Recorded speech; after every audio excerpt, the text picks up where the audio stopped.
Salutare tuturor și bine am găsit la un episod din Geometry Dash. De data asta vom continua cu al doilea nivel. Și am în sfârșit varianta full la Geometry Dash. Și haideți să continuăm cu al treilea nivel. N-am mai jucat eu un pic. Și dacă nu uitați să apăsați butonul de like. Vreau să zic, dacă strângem 5 like-uri la acest episod, vom posta Geometry Dash episodul 4. Și haideți să ne jucăm, să nu mai stăm la povești.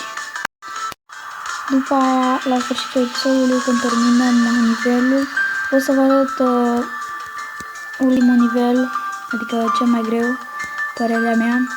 Adică cel mai greu este Clapstep, care îl deblochezi la 10 bănuți. Și bănuți o să iau eu camera.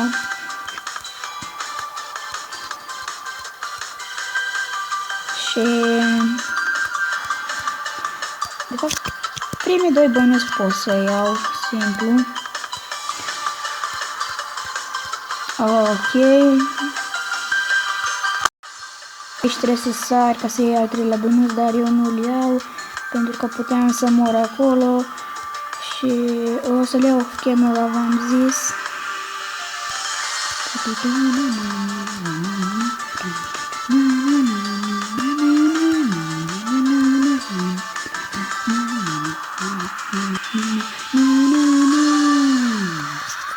Ok, și am terminat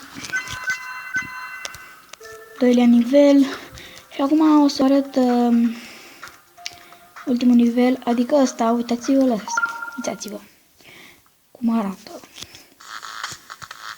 Ok, o fac vreo 30% din el pentru că mă pricep un pic.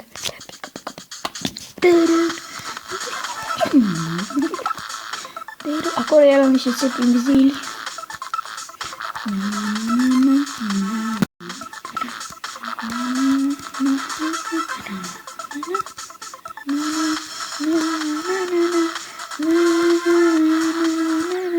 Ok, deci ați văzut cum este ultimul nivel și mai sunt foarte multe nivele Geometrical și ăsta e Deadlock, parcă. Și da, cam atât a fost cu acest episod de Geometry Dash. Nu uitați să apăsați butonul de like dacă v-a plăcut și ne auzim desigur data viitoare. Pa, pa!